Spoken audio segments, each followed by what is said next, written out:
Good morning. आपण सगळे 2 वर्षांनी भेटत आहोत आणि बरेच नवीन डीलर पहिल्यांदा भेटत आहोत. त्यामुळे सगळ्यांचं पुनश्च एकदा मी स्वागत करतो. आपण स्ट्रॅटेजी हा शब्द ऐकलेला आहे आपल्यापैकी सगळ्यांनी. आपण बऱ्याचदा वापरतो. इलेक्शन असेल तर इलेक्शन स्ट्रॅटेजी असा शब्द आपण ऐकतो. मार्केटिंग असेल तर मार्केटिंग स्ट्रॅटेजी. तुमच्यापैकी प्रशांत किशोर हा नाव किती जणांनी ऐकलेलं आहे? प्रशांत किशोर बऱ्यापैकी सगळ्या जणांना माहिती. इलेक्शन स्ट्रॅटेजीसाठी प्रशांत किशोर फेमस आहे. म्हणजे सुरुवातीला जेव्हा मोदी पहिल्यांदा आले निवडून, म्हणजे मोदी सरकार, त्यावेळी प्रशांत किशोर यांची स्ट्रॅटेजी वापरण्यात आली होती. त्यानंतर आत्ता कुठे इलेक्शन झालं मागे? पश्चिम बंगाल. तिथे ममता बॅनर्जी यांनी त्याला हायर केलं होतं आणि त्याने मार्केटिंग स्ट्रॅटेजी सांगितली, इलेक्शन स्ट्रॅटेजी, आणि त्याच्यामुळे त्यांचं बहुमत आलं. मार्केटिंग स्ट्रॅटेजी हा शब्द देखील आपण बऱ्याचदा वापरतो. मल्टीनॅशनल कंपनीज किंवा वेगवेगळ्या कंपनीज असतात, त्यांची काय स्ट्रॅटेजी आहे, ॲपलची काय स्ट्रॅटेजी आहे, ॲमेझॉनची काय आहे. आणि मार्केटिंग स्ट्रॅटेजी हा शब्द तसा अवघड आहे. म्हणजे हार्वर्ड युनिव्हर्सिटी नाव आपण ऐकलं असेल अमेरिकेतली, तर तिथे मार्केटिंग स्ट्रॅटेजी हा 2 वर्षाचा विषय आहे. म्हणजे 2 वर्ष शिकल्यावर आपल्याला मार्केटिंग स्ट्रॅटेजी लक्षात येते. आणि ही मार्केटिंग स्ट्रॅटेजी आपण फक्त 40 मिनिटात पाहणार आहोत. आणि 40 मिनिटामध्ये तुम्हाला ही मार्केटिंग स्ट्रॅटेजी ही सिंपल करून सांगण्यात येईल आणि जेणेकरून तुमची ती आयुष्यभर ती लक्षात राहील, आयुष्यभर लक्षात राहील आजची स्ट्रॅटेजी. तर ही स्ट्रॅटेजी काय आहे? There are only 5 reasons people won't do business with you. असे फक्त 5 कारणं आहेत ज्याच्यामुळं लोक आपल्याबरोबर व्यवसाय करत नाही, म्हणजे आपलं प्रॉडक्ट खरेदी करत नाही, किंवा आपल्याकडे एखादी सर्व्हिस आहे तर आपली ती सर्व्हिस घेत नाही. फक्त 5 कारणामुळे. या 5 कारणापैकी एकही कारण जर असेल तर ते आपल्या बरोबर बिझनेस करत नाही, एकही कारण. आणि जेव्हा हे 5 कारण हे फुलफिल होतात तेव्हाच फक्त ते आपल्या बरोबर बिझनेस करतात. ही स्ट्रॅटेजी कुठल्याही कंपनीबद्दल, कुठल्याही प्रॉडक्टबद्दल, म्हणजे फॉर एक्झाम्पल आपलं गायछाप असेल, अमृता चहा असेल, आपलं वॉटर पार्क असेल, स्कूल असतील, किंवा कन्स्ट्रक्शन असेल, किंवा तुमचा कुठलाही व्यवसाय असेल, तुमची जर मोबाईल शॉपी असेल, तुमच्यापैकी सुपर शॉपी कोणाकोणाची? बऱ्याच जणांची. तर तिथे सगळ्यांकडे ही स्ट्रॅटेजी लागू होते. त्यामुळे लक्षपूर्वक आपल्याला ती ऐकायची आहे आणि फार इंटरेस्टिंग आहे. There are only 5 reasons people won't do business with you. No need. NO, no need. Need म्हणजे काय? गरज. जर आपल्या प्रॉडक्टची गरज नसेल तर तो आपल्या बरोबर बिझनेस करणार नाही. दुसरं आहे नो वॉन्ट. वॉन्ट म्हणजे इच्छा, की बुवा त्याला इच्छा नाही तुमच्या बरोबर व्यवसाय करायची, तर तो नाही करणार. तिसरं आहे NO, नो मनी. आता कुठला व्यवसाय करायचा असेल तर काय लागतं? पैसा लागतो. पैसा नसेल तर आपल्या बरोबर बिझनेस होणार नाही. चौथा आहे NO, नो अर्जन्सी. त्याला घाई नाही बुवा, ठीक आहे तुमचं प्रॉडक्ट पसंत पडलं, परंतु ठीक आहे नंतर घेऊ, किंवा सर्व्हिस अजून मला शक्य आत्ता गरज नाही आहे, अर्जन्सी नाही आहे, तर NO, नो अर्जन्सी. आणि 5वा आहे NO, नो ट्रस्ट. विश्वास सगळ्यात महत्वाचा. आपण म्हणतो ना विश्वासार्हता.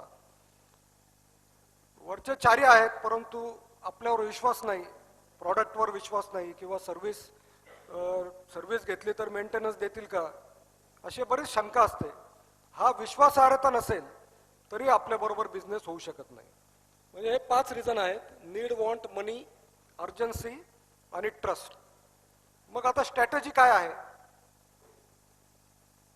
If you can turn this NO no to this KNOW no, that is strategy. म्हणजे NO चं आपण KNOW नो म्हणजे काय माहीत असणे. सगळ्यांना आपल्याला आता इंग्लिश सगळ्यांना येतं, कदाचित बोलता येत नसेल परंतु समजतं सगळं, कारण की टीव्हीवर आपण बऱ्याचदा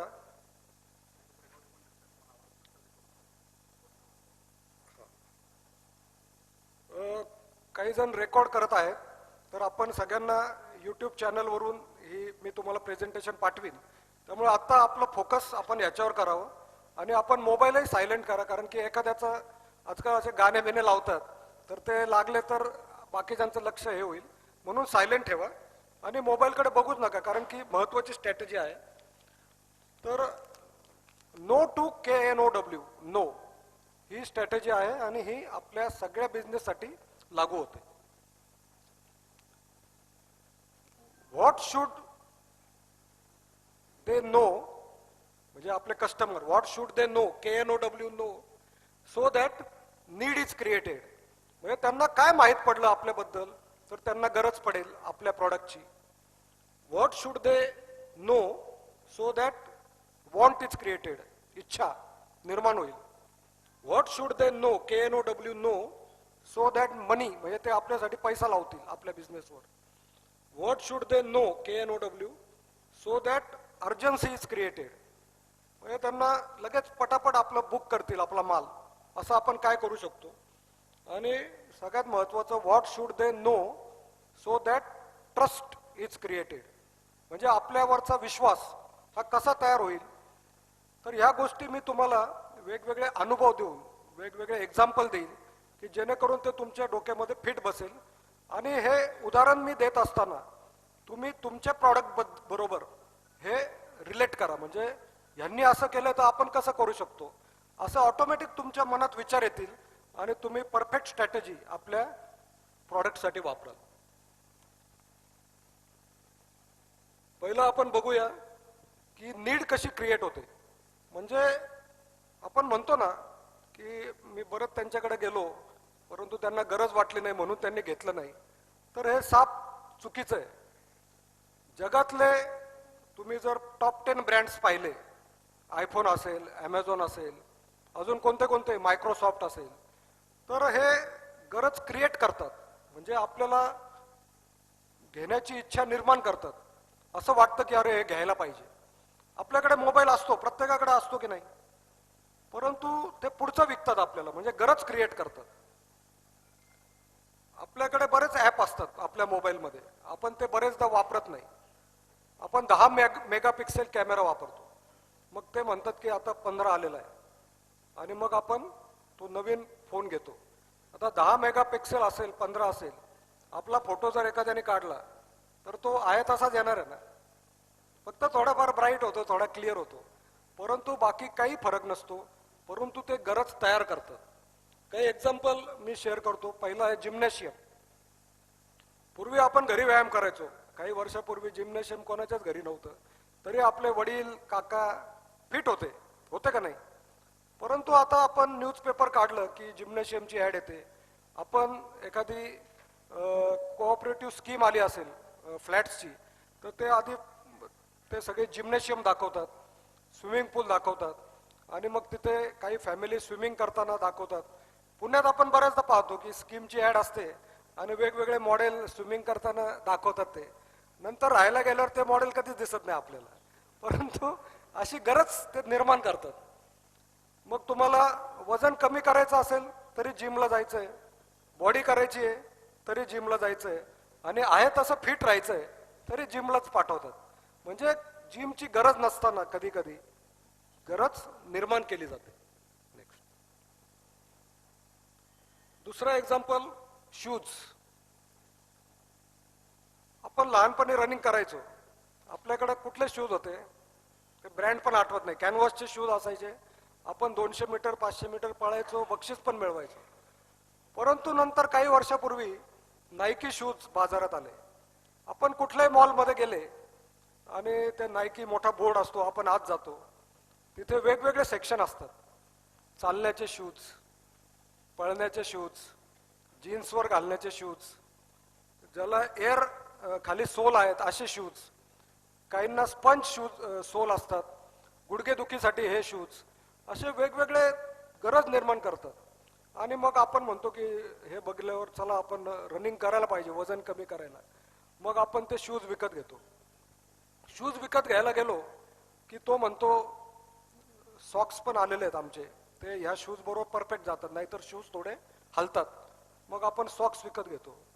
मग तो म्हणतो की आमच्याकडे एक चिप आलेली, नायकीची चिप, ती जर तुम्ही सोलमध्ये ठेवली, याच्यामध्ये जागा आहे म्हणे, त्याच्यामध्ये जर ती चिप ठेवली आणि तुम्ही आमचा ॲप जर तुमच्या मोबाईलमध्ये घेतला तर तुम्ही किती रनिंग करता, किती कॅलरी बर्न करतात, किती डिस्टन्स कापलेलं आहे, तुमच्या हृदयाचे ठोके किती वाढले, ती सगळी माहिती त्याच्यामध्ये येते. आणि तुम्हाला पुढच्या महिन्यात किती पळायची गरज आहे हे सगळं आम्ही दाखवतो. मग आपण ती चिप पण घेतो.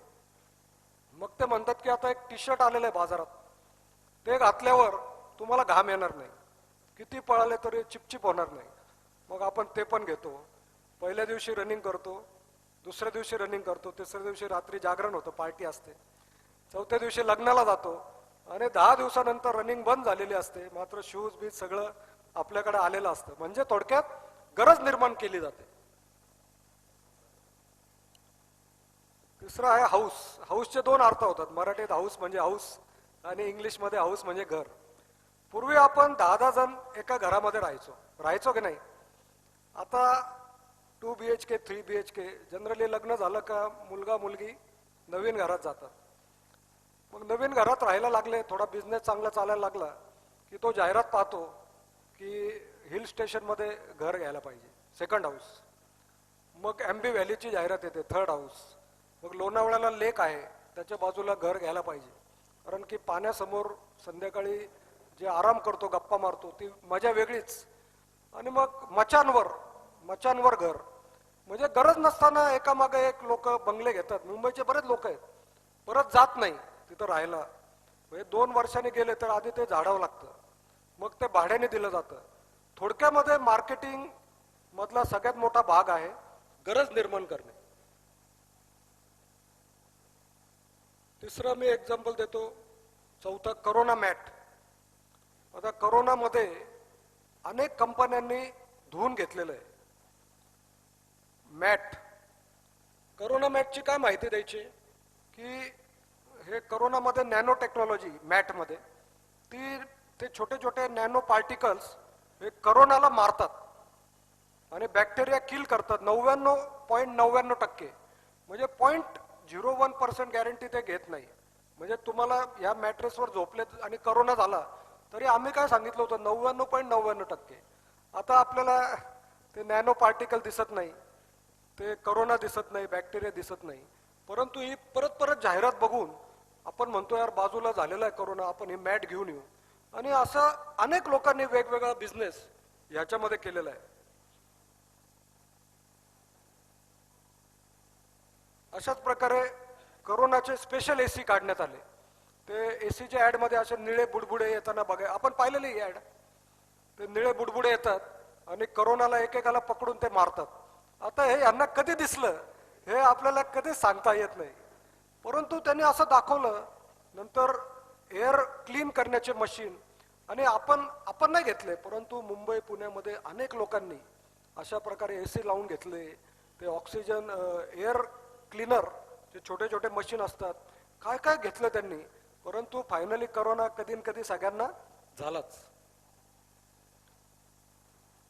क्लोथिंग टेक्नॉलॉजी, जसं मी तुम्हाला थोड्या वेळापूर्वी सांगितलं ड्राय क्लोथिंग, तसं आपण ॲड पाहतो. गर्मी आली की गर्मी में ठंडी का एहसास, थंडी आली की थंडी में गर्मी का एहसास, असे वेगवेगळे कपडे, ये अंदर की बात आहे, असं काहीतरी करून ते आपण बऱ्याच गोष्टी विकत घेतो. आणि असं काही होत नाही, जे काय आहे ते ओरिजिनलच असतं. परंतु अशा प्रकारे टेक्नॉलॉजी वेगवेगळी दाखवून आपल्याला वेगवेगळे कपडे विकण्यात येतात आणि आपण वेगवेगळे कपडे बाजारातून घेऊन येतो. फार मोठा प्रॉब्लेम झालेला आहे ह्या गरज उत्पन्न केल्यामुळे.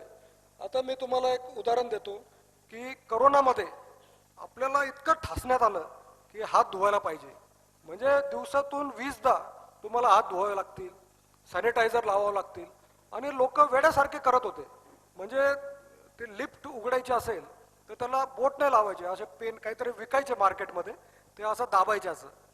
आणि मी काही काही 5 स्टार हॉटेलमध्ये पाहिलं तर लिफ्ट खाली आणायची असेल तर ते खाली पॅड होता असं, तिथं असं दाबायचा, मग आत गेल्यावर असं कोपऱ्यात उभं राहायचं, मग बाहेर आल्यावर परत हात धुवायचे. म्हणजे फार वेडं करून टाकलं होतं. आणि आपल्याला प्रश्न पडायचा, सगळ्यांच्या डोक्यात हा प्रश्न आलेला आहे की मी एकदा हात धुतले आणि मग एखाद्याने हात मिळवले की आपण असं असा हात मिळवायचो आणि लगेच बेसिनमध्ये जाऊन हात धुवून टाकायचो. तर किती येडं बनवण्यात आलं याचा छोटा व्हिडिओ आपण पाहू.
अशा प्रकारे गरज निर्माण करण्यात आली आणि आपणही मागे राहिलो नाही.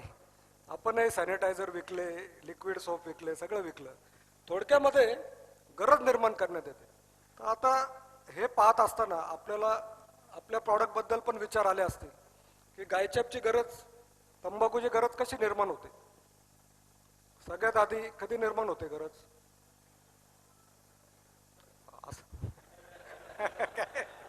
सकाळी. म्हणजे 10% महाराष्ट्र हा सकाळी गायछाप खातो, किती टेन्शन असो, आनंदी असो, सकाळपासून. म्हणजे ऑलरेडी आपण गरज क्रिएट केलेली आहे मार्केटमध्ये. पण अजून आपण काय करू शकतो, अजून काय काय करू शकतो की आज गुटखाचा सेल होत आहे, पान मसाला होत आहे, सिगरेट लोक घेतात यंगस्टर. तर त्यांना आपण सांगू शकतो की सिगरेटमुळे जास्त कॅन्सर होतो, धूर आत जातो, गायच्या फक्त तोंडात असते, थुकली जाते. किंवा गुटख्यामुळं कॅन्सर होतो, आपल्यामुळं होत नाही. आणि आपल्याला गायछाप लिहायची गरज नाही, आपण फक्त तंबाखूमुळे एवढं आपण सांगू शकतो. तंबाखूची गरज निर्माण करायची. तंबाखू म्हणजे कुठली आहे? 100% गायछापच आहे. त्यामुळे तंबाखूचा सेल वाढण्यासाठी आपण प्रयत्न करावा.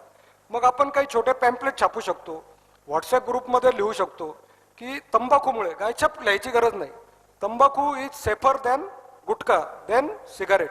म्हणजे हळूहळू लोक तंबाखूकडे वळतील. अशा प्रकारे वेगवेगळी गरज आपण निर्माण करू शकतो. तुम्ही म्हटलं की पॅम्पलेट छापून द्या तंबाखूचे काय फायदे आहेत, म्हणजे फायदे रिलेटेड टू सिगरेट किंवा गुटखा, तर आपणही छापून देऊ, तुम्ही ते लोकांना द्या, जेणेकरून आपल्या तंबाखूची गरज निर्माण होईल. आणि एकदा गरज निर्माण झाली की मग तो त्याच्यातली कुठली घ्यायची, तो आहे दुसरं, म्हणजे वॉन्ट.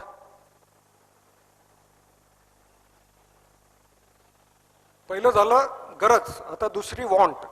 आता गरज आणि वॉन्ट मध्ये काय फरक आहे? वॉन्ट म्हणजे इच्छा आणि गरज म्हणजे नीड म्हणजे गरज. परंतु एक छोटा फरक आहे त्याच्यामध्ये. Need plus emotion is equal to want. म्हणजे इमोशन, आपल्या मनातून जे विचार येतात. कारण की गरज आपल्याला समजा तंबाखूची लागली, परंतु मग कुठली तंबाखू? गायछाप तंबाखू. हे पर्टिक्युलर गायछाप ब्रँड लक्षात येणं, त्याला म्हणतात want. Need plus emotion is equal to want. मग तुम्हाला मी काही एक्झाम्पल देतो. Reception card for example. आपल्यापैकी फॅमिलीमध्ये मित्रांमध्ये लग्न होत असतात.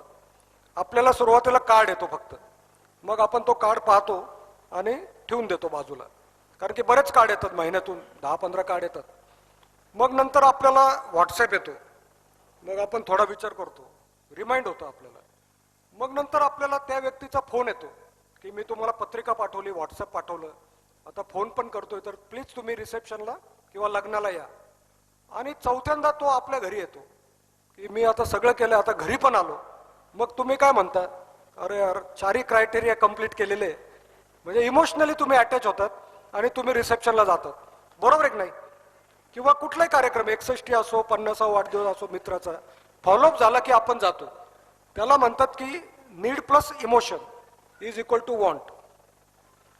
आपण म्हणतो की वंशाचा दिवा वाढण्यासाठी लग्न करायला पाहिजे, किंवा आपली फॅमिली पूर्ण होण्यासाठी लग्न करायला पाहिजे. लग्न करण्यासाठी बेसिक रिक्वायरमेंट काय आहे? मुलाला मुलगी, म्हणजे मुलगी लागते लग्न करायला. परंतु मग कुठली मुलगी चालेल का आपल्याला? नाही, आपण बरेच बायोडाटामधून पर्टिक्युलर मुलगी पाहतो, किंवा आपले जुने ओळखीचे असेल तर ती पाहतो, कारण की आपले इमोशन अटॅच असतात. म्हणजे मला एखाद्या मुलीशी लग्न करायचं आहे, ही झाली इच्छा, आणि मला ह्याच मुलीशी लग्न करायचं आहे, त्याला म्हणतात वॉन्ट. म्हणजे मला तंबाखू खायची इच्छा आहे, परंतु गायछापच खायची, याला म्हणतात वॉन्ट. नंतर आपल्या कम्युनिटीमध्ये, तुमच्या आजूबाजूला, तुमच्या कम्युनिटीमध्ये बरेच मुलं सीए होतात. बऱ्याचदा आपल्याला अनुभव आलेला असतो की काही मुलं अत्यंत हुशार असतात, परंतु ते सीए होत नाही, आणि काही मुलं त्या मानाने कमी हुशार असतात, परंतु ते सीए होतात. याच्या मागे कारण काय? सीए किंवा IIT इंजिनियर काही पण, याच्या मागे कारण आहे ते म्हणजे वॉन्ट. मला सीए व्हायची गरज आहे आणि मला सीए होणं आवश्यक आहे, याच्यामध्ये जो फरक आहे तो फरक आहे नीड आणि वॉन्टमध्ये. आणि काही मुलं होण्यासाठी प्रचंड अभ्यास करतात. तुम्ही स्पेशल 26 हा पिक्चर पाहिलेला आहे का, अक्षय कुमारचा? त्याच्यामध्ये त्यांनी दाखवलंय का सगळे IAS ऑफिसर झाले, कारण की त्यांना गरज होती, त्यांना वॉन्ट होती, आणि त्यामुळे ते झाले. आता मी तुम्हाला अजून एक एक्झाम्पल देतो. सीएच्या उलट AC. आता मार्केटमध्ये AC बरेच अवेलेबल असतात, परंतु मग आपण आपल्या घरी AC लावायचं आहे, तर आपण काय करतो, आपला ओळखीचा जर असेल डीलर, त्याच्याकडे जातो. मग त्याच्याकडे कदाचित व्होल्टाज असू शकतो, त्याच्याकडे ब्ल्यू स्टार असू शकतो, त्याच्याकडे LG असू शकतो. त्यावेळी आपण कुठला ब्रँड आहे ते नाही पाहत, आपल्या जवळचा कोण आहे तो आपल्याला सर्व्हिस कशी देईल ते आपण पाहतो. याचा अर्थ इमोशनली आपण अटॅच असतो आणि त्याच्याकडून आपण ते मागवतो. आणि ह्या इमोशनचा फायदा मार्केटमध्ये बऱ्याच लोकांनी घेतलेला आहे. आपण पाहतो की जितक्या जाहिराती मार्केटमध्ये आहेत, आपण टीव्हीवर ॲड पाहतो, त्याच्यामधल्या जवळजवळ 75% जाहिराती या इमोशनल असतात. म्हणजे त्याच्यामध्ये आई आणि मुलगा दाखवतात, किंवा वडील आणि त्याची मुलगी दाखवतात, किंवा फॅमिली दाखवतात, इमोशनली अटॅचमेंट, किंवा त्याचे टीचर दाखवतात, आणि त्यांचं बॉन्डिंग. आणि त्या अटॅचमेंटमुळे आपण बऱ्याचदा आपण ॲड पाहतो. हजची ॲड आपण पाहिली असेल, एक छोटासा बॉक्सर तो त्या मुलीच्या मागे मागे चालतो, म्हणजे तो फॉलो करतो, आणि असे इमोशनली अटॅच करून आपल्याला ते ब्रँड आपल्या डोक्यामध्ये ते भिनवतात. तर अशा प्रकारे मी तुम्हाला एक टायटनची ॲड दाखवतो. त्यांनी रिटायर टीचरला मुलांनी ती गिफ्ट दिली, ती ॲड आपण पाहू.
ह्या ॲड नंतर टायटनचं सेल प्रचंड वाढलं, कारण आपल्या आजूबाजूला कार्यक्रम होत असतात, 61 असते, सासू सासरे यांना गिफ्ट दिली जाते. आपल्यापैकी किती जणांनी टायटन वॉच गिफ्ट दिलेली? बऱ्याच जणांनी दिलेली. या ॲड नंतर प्रचंड सेल वाढला. कॅडबरीची तुम्ही ॲड पाहिली असेल, असेच पेढे, लाडू पेढेच्या ऐवजी कॅडबरी, आणि त्यामुळे त्या कॅडबरी बरोबर इमोशनल अटॅचमेंट झाली आणि कॅडबरीचा सेल त्याच्यामुळे वाढला. आपल्यापैकी अनेक जणांनी वेगवेगळ्या संस्थांना देणगी दिली असेल, आपल्या वडिलांच्या आठवणीने, आजोबांच्या आठवणीने, आईच्या आठवणीने. किती जणांनी दिलेल्या आहे वेगवेगळ्या संस्थांना देणग्या? करा ना हातवर, मी लगेच मागणार नाही. याचा अर्थ इमोशनली आपण जेव्हा अटॅच होतो तेव्हा आपण पैसे देण्यास तयार होतो. गायछापमध्ये आपण असे रिलेशन कसे तयार करू शकतो? तो दाब गायछापचं बटन, थोडं ब्रँडिंग व्हायला पाहिजे. तर याच्यामध्ये आपण रिलेशन मेंटेन करू शकतो. आपण गेट टुगेदर, आपले छोट्या छोट्या कारणाने आपण गेट टुगेदर घेऊन आपल्या होलसेलर्सना बोलवलं तर त्यांची आणि आपली एक चांगली अटॅचमेंट होते. आणि बऱ्याचदा आता तुम्ही मार्केटमध्ये जातात, तुम्ही गेल्यावर केवळ रिलेशनमुळे तुमच्याकडून माल घेतला जातो. तुम्ही त्यांना स्टॉक विचारत नाही, काही विचारत नाही, परंतु ते तुमचं स्वागत करतात आणि म्हणतात एक 25 बॅगा लिहून घ्या. होतं का नाही असं? मी बऱ्याचदा जायचो योहोसाठी, तर ते सुरुवातीला ऑर्डर द्यायचे, नंतर कंप्लेंट सांगायचे. थोडक्यामध्ये सुरुवातीला रिलेशन कामाला येतात. तर अशी अटॅचमेंट आपण कशी करू शकतो? आपण आपले होलसेलर आहे, त्यांना वाढदिवसाच्या दिवशी त्यांच्याकडे जाऊन त्यांना छोटंसं गुलाबाचं फूल दिलं, किंवा आपल्या वाढदिवसाला त्यांना नाश्त्याला बोलवलं. आपल्या इथे नाश्त्याला बोलवायची गरज नाही, चहा पाण्याला बोलवलं तरी लोक आनंदाने येतात. आणि एकदा गोळा झाले की गप्पा मारायला विषय काढावा लागत नाही. भरपूर विषय असतात, पॉलिटिक्स असतो, सध्या भोंग्याचा विषय आहे, उन्हाळ्यात गरमीचा विषय आहे, पावसाळ्यात पावसाचा आहे. म्हणजे विषय भरपूर आहेत. फक्त एकत्र येऊन आपण आपले रिलेशन वाढवणं, बॉन्डिंग वाढवणं. आता मी तुम्हाला एक एक्झाम्पल देतो, रिलेशनचा कसा फायदा होतो. आपण फॅमिली गेट टुगेदर घेतो, सगळे आपले फॅमिली मेंबर. बरेच जण मुलं आपल्याला विशेषतः कधी दिसतच नाही, मामाचे मुलं किंवा आत्याचे मुलं.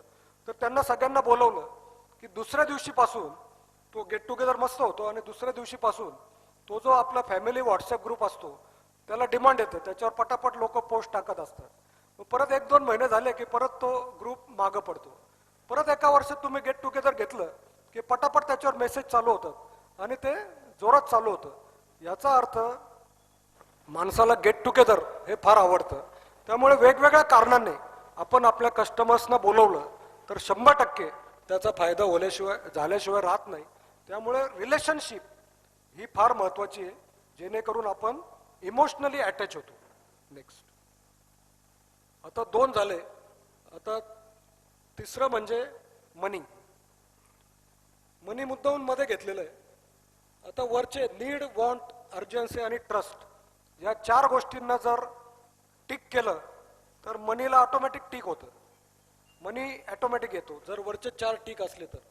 तुम्हाला एक्झाम्पल देतो छोटंसं, की बऱ्याचदा आपण आपल्या समाजात बघतो की एखाद्या लहान मुलाचं ऑपरेशन आहे, त्याच्या हार्टचा व्हॉल्व गेलेला आहे आणि वडिलांकडे पैसे नाही.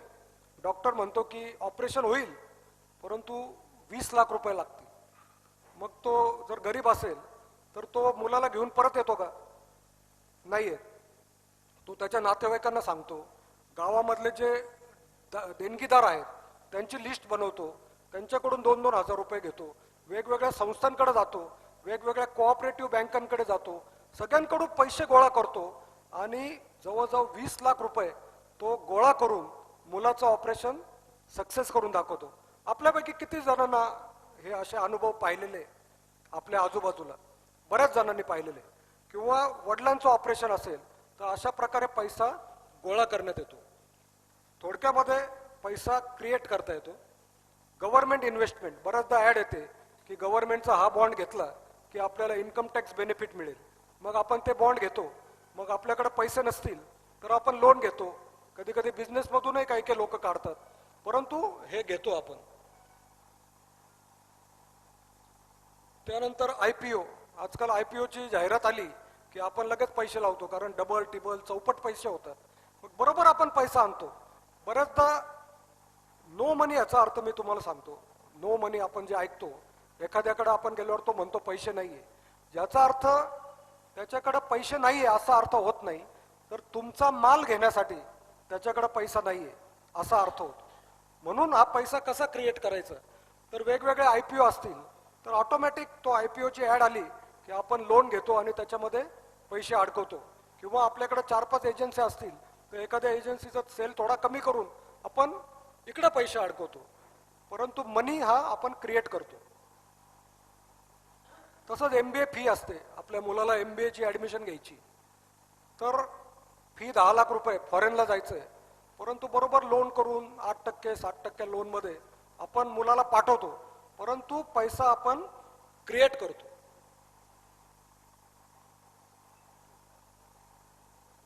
असंच गायछापमध्ये पण पैसा क्रिएट केला जातो की नाही. लॉकडाऊनचा अनुभव आपल्याला. लॉकडाऊनमध्ये गायछापची पुडी ही 10 रुपयाची कितीपर्यंत गेली होती हायेस्ट? 70, अजून 90, अजून 100 रुपयापर्यंत गेली होती. आणि ती अजून पुढे गेली असती, परंतु आपला माल नंतर यायला लागला. आणि त्यावेळी लोक अक्षरशः म्हणजे पैसे उभे होते घेऊन की हा पैसे घ्या आणि माल द्या, किंमत विचारत नव्हते. आम्ही गुजरातला एकदा असंच मार्केटिंगला गेलो होतो, पिवळी तंबाखू, आणि तिथं बीड साईडचे एक लेबर तिकडे गेलेले होते गुजरातला. आणि त्यांनी विचारलं आम्हाला, त्यांना समजलं काय मालपानी, आणि त्यांनी आम्हाला विचारलं गायछाप आहे का, आणि त्यांना आम्ही दिली तर ते असे नाचायला लागले. इतका आनंद त्यांना झाला आणि लगेच पैसे काढून दिले. असंच बादशाह खैनीमध्ये साऊथमध्ये एकदा असा शॉर्टेज झाला होता आणि आपला AC असे 2 पुढे घेऊन चालला होता, सेल्स एक्झिक्युटिव्ह, आणि त्याच्या मागे 3-4 लोक लागले. असे दिसायला जरा डेंजर होते, कर्नाटकाचे लोक होते, तर डेंजर होते. तो घाबरला, त्याला वाटलं हे लुटायला आले, आणि हा थांबला आणि त्याला म्हटलं का अरे काही करून आम्हाला बादशाह खैनी दे, आणि त्यांनी ती दिली. म्हणजे एवढी डिमांड आपल्या ब्रँड्सला आहे. आणि हे लॉकडाऊनला आपल्या लक्षात आलेलं आहे. म्हणजे पैशाचा प्रॉब्लेम आपल्या ब्रँडसाठी नाही आहे. आपल्या ब्रँडसाठी लोक इन्व्हेस्टमेंट करायला तयार आहे. तर ती अजून इन्व्हेस्टमेंट कशी व्हावी यासाठी आपण म्हणजे अजून ते पैसा कसा इझिली क्रिएट करतील आपल्या ब्रँडसाठी, यासाठी आपण प्रयत्न करायला पाहिजे. आता चौथा नो आहे, नो अर्जन्सी. तर ह्या कंपन्या काय करतात जेणेकरून आपण अर्जंटली त्यांचं प्रॉडक्ट विकत घेतो. No urgency. फ्लॅटची स्कीम आपण बऱ्याचदा पाहतो की तुमच्यापैकी काही असतील ज्यांनी कन्स्ट्रक्शन केलेलं आहे, तर 2 वर्षामध्ये आपली स्कीम जर बुक झाली तर आपल्याला फायदा होतो. 2 वर्षाच्या वर गेले तर आपल्याला नुकसान होऊ शकतं. मग आपण काय काय करतो लवकर विकण्यासाठी? डिस्काउंट, पार्किंग फ्री, किंवा डाऊन पेमेंट 0, किंवा 1 रुपया घ्या आणि फ्लॅट बुक करा, अशा ॲड मी पुण्यामध्ये पाहिलेल्या आहे. मग नंतर EMI मध्ये भरलं जातं, परंतु घाई करण्यात येते की लवकरात लवकर फ्लॅट बुक करा, अदरवाईज फ्लॅट संपून जातील. म्हणजे अर्जन्सी ही फार महत्वाची. आपण आपल्यापैकी सगळ्यांनी ॲमेझॉनवर काहीतरी विकत घेतलेलं आहे. ॲमेझॉनची तुम्ही ॲड पाहतात, नवरात्र आली की पेपरच्या फ्रंट पानावर ॲड असते, ग्रेट इंडियन फेस्टिवल. मग आपण लगेच ॲमेझॉन उघडतो, त्याच्यामध्ये TV, मिक्सर सगळे 50% भावात असतात. आपण काय घेऊन काय नाही आणि सगळं घेऊन टाकतो, आणि आपल्याला वाटतं की आता हे सीझन संपला का स्कीम संपून जाईल, आणि थोडे दिवस झाले की लगेच दिवाळी, सेम ॲड परत येते, ग्रेट इंडियन फेस्टिवल. परत दिवाळीला आपण घ्यायला लागतो. म्हणजे वर्षातून 12 महिने ही ॲड येते आणि 12दा आपण घाई करतो आणि प्रॉडक्ट घेतो. म्हणजे अर्जन्सीला महत्व आहे. IPhone sale. अमेरिकेसारख्या देशामध्ये जिथं आपण म्हणतो की लोक फार बिझी असतात, परंतु आयफोन लॉन्च झाल्यावर पहिला आयफोन घेण्यासाठी, म्हणजे आधी कधी मी घेतो आणि माझ्या मित्राला दाखवतो यासाठी 2 दिवस तिथं लाईन लागली जाते, 2 दिवस. तसंच अम्युजमेंट पार्क आहे अमेरिकेतले, तिथे नवीन एखादी राईड ओपन झाली तर तुम्हाला खोटं वाटेल, मी तुम्हाला सांगतो, तुम्ही विश्वास ठेवा माझ्यावर, 60-60 तास लोक त्या लाईनीत उभे 60 तास तिथंच खातात, तिथंच पितात, परंतु त्यांना सांगायचं असतं की मी पहिली राईड खेळली. इतकी प्रचंड अर्जन्सी, इतकी क्रेज आपण पाहतो की माझा स्वतःचा अनुभव आहे. मी आयफोन 10 विकत घेतला होता आणि मी शक्यतो 2-3 वर्ष आयफोन बदलत नाही. आणि सप्टेंबरमध्ये आयफोन 11 आला, लगेच आयफोन 11 सगळीकडे दिसायला लागला. मी त्या ॲपल स्टोअरमध्ये माझा ॲपल 10 होता आयफोन, त्याचं कवर आणायला गेलो. मी कवर शोधायचा प्रयत्न केला तर फक्त 2-4 कवर पडलेले होते, ते पण जुनाट होते. आणि जिकडे तिकडे आयफोन 11चे कवर होते. मग मी माझ्या मनात विचार आला, अरे आपण फार आउटडेटेड आहोत का, आपण फार जुना मोबाईल वापरतो काय. आणि माझ्या डोक्यात त्यांनी टाकलं की तुला आयफोन 11 घ्यावाच लागेल. आणि मग मी थोड्या दिवसांनी तो 11 घेतला. नंतर 12 बाजारात आला आणि परत ते कवर आणायला गेलो तर सगळे 12 होते. म्हणजे अशा प्रकारे आपल्याला वेड्यात काढण्यात येतं. आपली मुलं ती कॉलेजमध्ये जातात, ती आपल्याला हेच सांगतात, पप्पा सगळ्यांकडं पुढचे मॉडेल आहे मोबाईलचे, माझ्याकडं जुना आहे. मग फायनली आपणही देतो. आयफोन स्टोअरमध्ये किंवा मोबाईलच्या दुकान, आपल्यापैकी बऱ्याच जणांचे मोबाईलचे दुकान आहे, तुम्ही पाहिलं असतील, काही काही लोक नुसते येऊन बसतात, त्यांना तो नशा होऊन जातो नवीन मोबाईल कधी घेऊ. आणि ज्यांना परवडत नाही असे लोक आयफोन 13 आल्या घेतात. आपल्याला आश्चर्य वाटतो. म्हणजे हे मार्केटमध्ये अर्जन्सी क्रिएट करण्यात येते. स्पीकरचा अनुभव, तुम्ही जर ॲमेझॉनमध्ये स्पीकर किंवा गुगलमध्ये स्पीकर सर्च करा, तुम्हाला नंतर काही मोबाईलमध्ये उघडलं, काही पण उघडलं, गुगल उघडलं की तुम्हाला वेगवेगळे स्पीकर आणि त्याच्यावर डिस्काउंट दिसायला लागतं. रात्री उघडलं तरी तेच, सकाळी उघडलं तरी तेच. मग ईमेल पण यायला लागतात ॲमेझॉनचे का आम्ही 50% डिस्काउंट 3 दिवसासाठी. आणि मग आपण फायनली तो एक स्पीकर घेतो आणि स्पीकर घेतल्यावर 2 तासांनी परत येतं की याच्या पुढचा पण याच्याहून 40% डिस्काउंटला होता. आपल्याला प्रश्न पडतो आता काय करावं. म्हणजे अर्जन्सी ही निर्माण करण्यात येते. तसंच आपण म्हणजे टोटल सगळीकडे हेच चाललेलं आहे. तुम्ही जर हॉटेल ऑनलाईन बुकिंग केलेलं आहे, कधी हॉटेल केलेलं आहे, त्याच्यामध्ये नेहमी एकच दाखवतात, 3 रूम शिल्लक, 2 रूम शिल्लक. आपल्याला वाटतं की घेऊन टाका, एकदाच ते बुक करा. आपल्याला माहीत असतं की कदाचित जास्त असतील, परंतु आपण चान्स घेत नाही. आणि त्या हॉटेलमध्ये गेलो की आपल्याला ते मॅनेजरला विचारा, तो म्हणतो 50% रूम खाली. परंतु ते क्रिएट करण्यात येतं. विमानाचं तिकीट कोणी कोणी बुक केलेलं आहे ऑनलाईन, सगळ्यांनी केलेलं आहे. 2 सीट शिल्लक कायम हेच दाखवतात.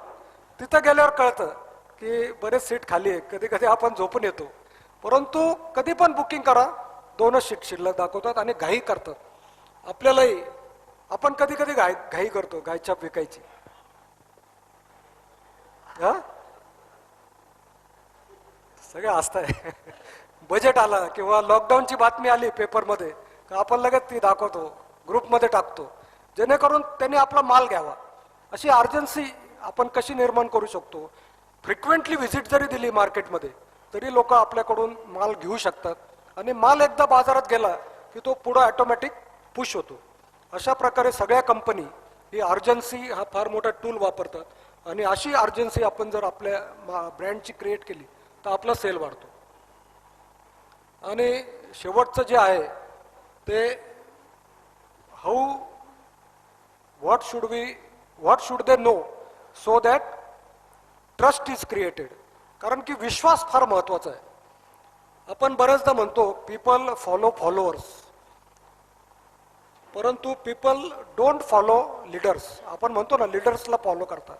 People don't follow leaders, they follow followers. आपण बऱ्याचदा हायवेवर प्रवास करतो आणि एखाद्या धाब्यामध्ये आपल्याला जेवायला जायचं असेल तर आपण काय बघतो, तिथं किती गाड्या पार्क आहे त्याच्यावरून आपण ठरवतो. किंवा एखादा महाराज असेल फार फेमस, त्याच्या आश्रमात आपण काय पाहतो, किती भारी भारी गाड्या पार्क आहेत. फॉरेनर आहेत का, आजकाल म्हणजे फॉरेनर ठेवले जातात, त्यांना पाहून लोक म्हणतात की भारी राव बाबा.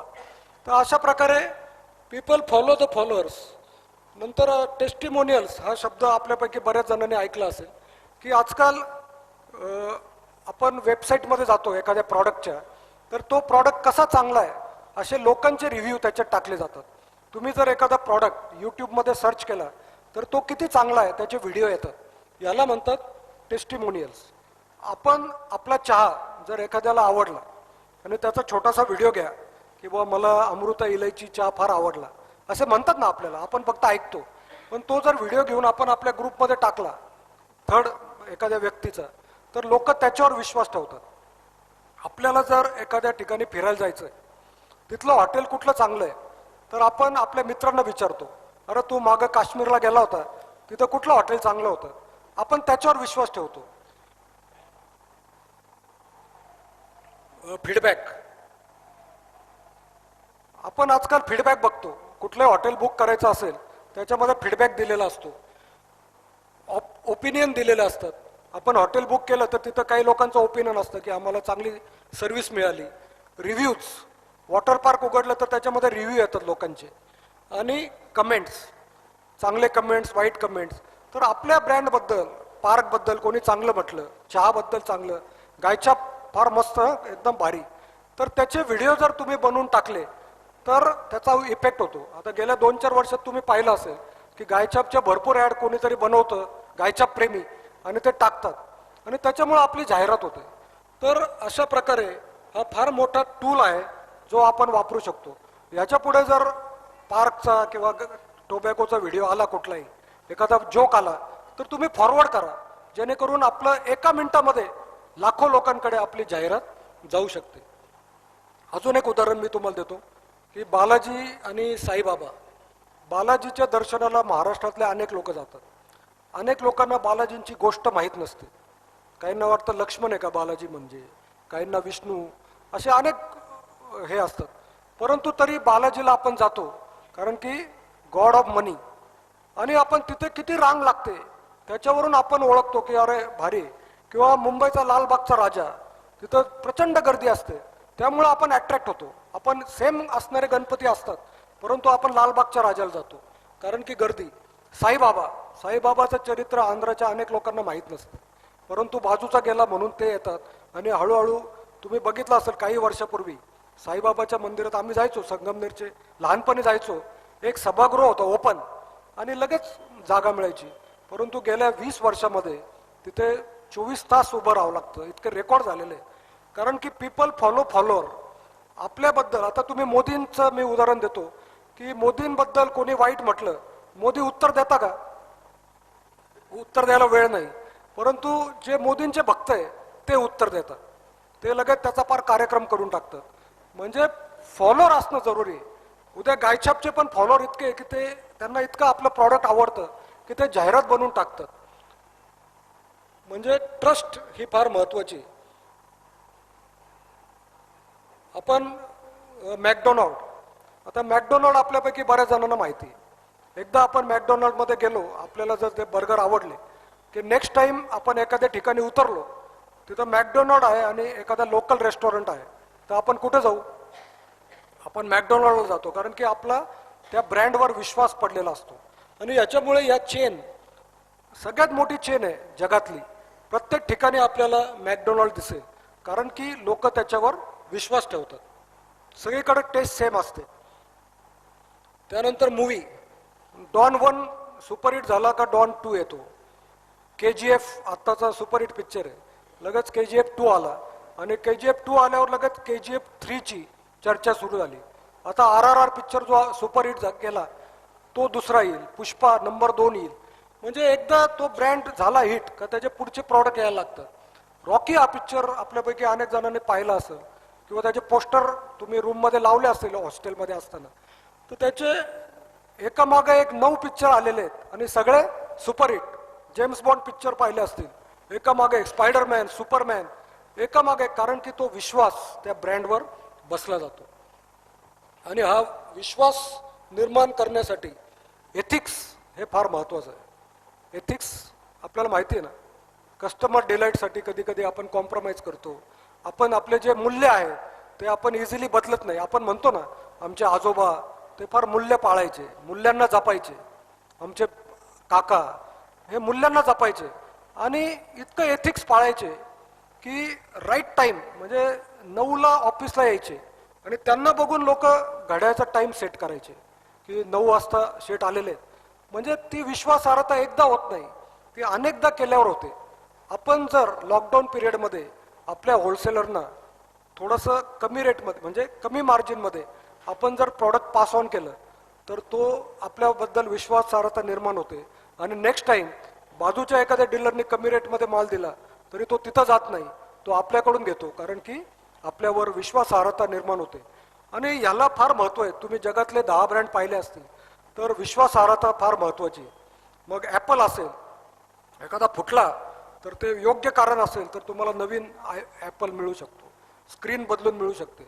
ॲमेझॉनचा अनुभव तुम्हाला आला असेल की एखादा तुम्ही शॅम्पू ऑर्डर दिली आणि चुकून तुम्हाला दुसरा आला, तुम्ही कंप्लेंट करा, तुम्हाला तो शॅम्पू येतो आणि जुना शॅम्पूही तुम्हाला गिफ्ट देतात. आपल्यापैकी आलेला आहे अनुभव. मी एखादी ऑर्डर दिली ना की ते खोलून पाहतो, चुकीचं असेल तर बरं, म्हणजे डबल बेनिफिट त्याचा होतो. आणि त्यामुळे ॲमेझॉनवर आपला विश्वास वाढायला लागतो.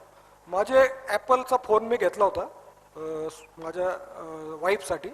दुसऱ्या दिवशी बड्डे होता आणि ॲपल 5 होता तिच्याकडे, म्हणून मी 6 मागितला. चला भाऊ आपण खुश करू. आणि तो आला डिलेवरी बॉय घेऊन आदल्या दिवशी आणि उघडलं तर आयफोन 5च होता तो.